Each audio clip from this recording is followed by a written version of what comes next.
Oh, actually, before I begin, I forgot that there is a little bit of the story. Like at the beginning of every stream thing, I got to do a little story for where we're at in the game and why we're here.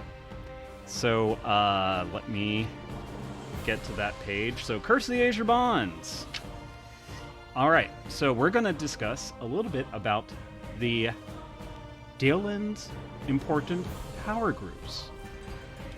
Oh, we got to praise the sun, and we got a new Pod Patrol subscriber, Miss Orange Lamb. You rock it. Thank you for being part of the Pod Patrol. I would be more than happy for you to bring Cleo along. I'm sure she would make a great second in command to Pod. Gift a sub to Lug too. Luggers, oh my gosh. Thank you, Lug. You too. Miss you muchly. Maybe we can do online board game arena Sunday. I'm going to be doing it on stream at some point, so you may only exist in our minds. We do have great imaginations. That is very fair and true. Okay, all right. Epic music to read to. Dalen's power groups and the Dalen's. The army of Zentil Keep is not so much a tool of the city-state as it is a tool for the evil group, the Zentarum. The army has recently taken the city of Teshwave, patrols the route to Vunlar, and is fighting with the army of Hillsfar over the ruins of Yulash. They're definitely busy. The army of Zentil Keep excels in close cooperation of fighters, mages, and clerics. It also employs terror teams of intermediate levels clerics, mages, and fighters to sneak behind enemy lines and wreak havoc. The Cultists of Moa worship a dark, evil god whose power was centered in Yulash. Long ago, the elves of the Elven Court banished Moander to another plane and barred much of his power from the realms. Since then, Moander, M-O-A-N-D-E-R, it just sounds so weird, Moander worship has been reduced to a few fanatical cultists.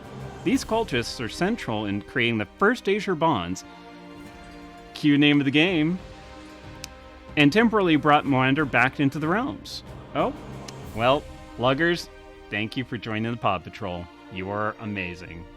As is Orange Lamb. But Moander was rebanished after a vicious magical combat over Westgate. After Moander's rebanishment, his remaining cultists faithfully began yet another plot to return their master to the realms.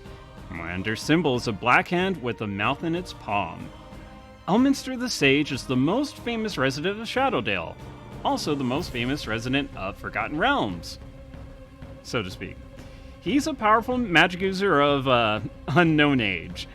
Elminster no longer tutors or works for hire, but he investigates items and issues of great import to the safety of the realms. The Fire Knives, also known as the Flame Knives, are an organization of thieves and assassins that formerly flourished throughout Kormir. King Azul IV of Kormir drove the Fire Knives from their comfortable niche, and they've been unable to find a new home ever since. The Fire Knives have sworn to assassinate King Azul IV and joined the first bonding project as a means to that end. After the fiasco of the first bonding project, the remains of the Fire Knives have moved into the outer edges of the country of Kormir. They're rumored to be engaged in another plot against the king. The symbol is a dagger surrounded by flame. That was the first stream session of Curse of the Azure Bonds where we took them down. The Harpers are a secretive group consisting mostly of high-level bards and rangers. The overall aims of the Harpers are a mystery, but they're known to support good causes and oppose evil groups such as the Zentrum. The Harpers mostly work behind the scenes, applying as little force as necessary to unravel the plots of evil. The Knights of Myth Draenor guard the realms from the tremendous powers of the unending perils of the ruins of Myth Draenor. They keep the unspeakable monsters inside the city from escaping. They also keep naive adventurers from entering the city and getting themselves hurt. The Red Plumes of Hillsfar is the generic name for all the troops fighting for the city of Hillsfar. The city hires mercenaries of many companies. These companies all fight under the banner of the Red Plumes. Recently, the Red Plumes have expanded greatly. They've just taken control of the ruins of Yulash from the army of Zental Keep. The Red Wizards of Thay are the powerful, paranoid spellcasters who rule the Kingdom of Thay. Thay is an evil kingdom far to the east of the Dalelands. The Red Wizards gain influence in Thay by showing up their fellow wizards, by gaining magical or political power, or by causing great strife among the enemies of Thay. As far as the Red Wizards are concerned, the enemies of Thay include everyone else in the realms. Each Red Wizard has their own unique symbol. The royal family of Kormir rules the kingdom of Kormir. The royal family is headed by King Azun, a powerful warrior and a just king. Azun's advisor and former tutor is Vandergast, a powerful magic user. One of Azun's daughters, the Princess Nasasia, disappeared almost a year ago. It's rumored that Nasasia fled the royal family with a priest named Gary of Gond, a member of the Temple of Gond in Tilverton. The king has put out a large reward for the return of the princess. It's rumored that he is personally searching for Nasasia incognito. We found her in the first session as well, and she ended up running off with Gary while we got blamed for, letting her run away and all this other nonsense. Oh, hey, Ron Priority. How's it going? I hope you're having a great evening so far.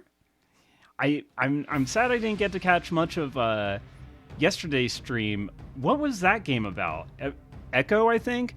It reminded me a little bit of like a more camera-free atmospheric Dead Space, maybe? I'm not sure. Pteranthraxis is an evil spirit who flourished until recently in and around the ruined city of Flan. He controlled Flan with legions of monsters and hoped to make it a base for the conquest of the Moonsea. He was reported to draw power from a gateway between his planes called the Pool of Radiance. His main power was the ability to possess powerful creatures and escape even after the creature's body had died. A band of adventurers, us, freed Flan and defeated Pteranthraxis just this last year. His spirit was sucked back through the Pool of Radiance and the pool dried up. The worshippers of Bane are centered on the Moonsea, but its influence spreads throughout the realms. Bane is the evil god of strife, hatred, and tyranny. The largest temple of Bane is the Black Lord's Altar in Mulmaster. The second largest temple in the is the Dark Shrine in Zental Keep. Bane's symbol is a black left hand on a field of red. And that is enough of story time. Let's actually get to the mother-friending game.